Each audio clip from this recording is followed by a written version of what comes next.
앞에서 잠깐 규범적 지혜라는 이야기를 드렸습니다. 살면서 늘 이런 지혜만 있는 것이 아니라는 것을 우리는 잘 알고 있어요. 뭔가 일정한 패턴으로 얻어지는 여러분들 그 지식이라는 게 그게 다가 아니라는 걸 우리가 느낄 수가 있죠. 이와 상관없이 반성적 지혜라는 게 있어요. 이게 뭐냐면 반성적 지혜는 질문하는 것에서 시작합니다. 우리들에게 주어지는 일정한 패턴에 대한 질문을 합니다. 과연 그런가? 이런 질문을 하게 되는 거예요. 신앙생활은 규범적 지혜 쪽에 가까운 것처럼 느껴지지만 실제로 여러분들 신앙을 완성해 가는 것은 반성적 지혜를 통해서 이루어진다고 볼 수가 있습니다. 뿌린 대로 거둔다는 것은 농부의 관점에서 당연한 겁니다. 그렇죠? 뿌린 대로 거둬줘야죠. 그런데 여러분들 규범적 지혜가 일정한 패턴을 통해서는 우리에게 주는 정보는 이와 비슷합니다. 당연히 뿌려진 대로 그대로 거둬지는 건데 살다 보면 뿌린 대로 거둬지지 않을 때가 있어요. 그런 경험 없어요? 와, 정말 내 삶을 최선을 다해서 했는데 결과는 내 기대에 못 미쳐요. 어쩔 때는 여러분들 내가 대충 헐렁하게 한 것 같은데 결과는 뭐예요? 생각한 거 이상이야. 그때는 어때요? 내가 기분이 막 좋아져요.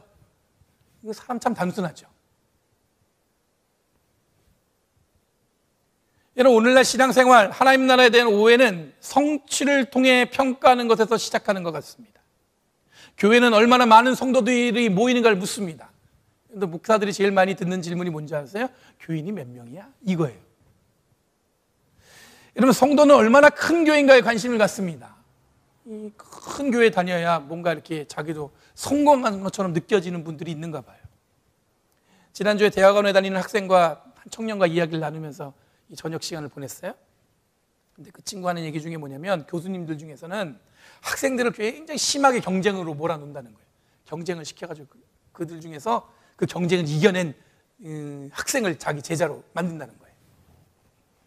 한국 학교가 아니라 미국 학교 얘기하는 거예요. 어떻게 교수가 뭐 이러면 어떻게든 선생님이 돼야지. 어떻게 학생들을 그렇게 몰아칠 수 있어? 이런 생각이 드는데 그런 교수가 또 뭐냐면 성취가 대단하대요. 좋은 논문, 연구 결과도 굉장히 사람들에게 주목받는다고 합니다. 이 좋은 성취는 그만한 대가가 따르는 것 같아요. 세상은 그렇게 움직이고 그래야 성공한다고 우리에게 이 규범적 지혜로 이 분명한 이 패턴이 존재하는 것처럼 이야기합니다.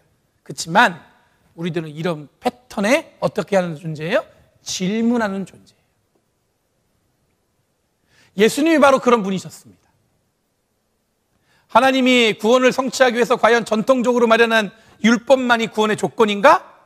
이 질문에 반성적인 지혜를 통해서 과연 그런가 해서 예수님 우리에게 질문하셨어요.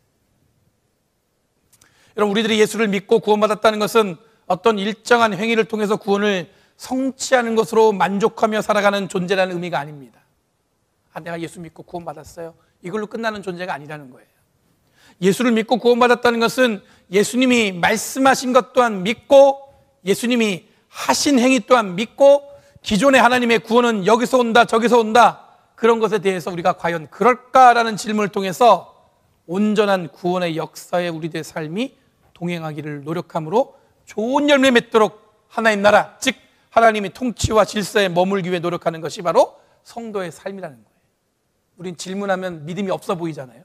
그게 아니라 질문을 통해서 우리의 믿음을 어떻게 더 단단하게 만들어 나가는 거예요.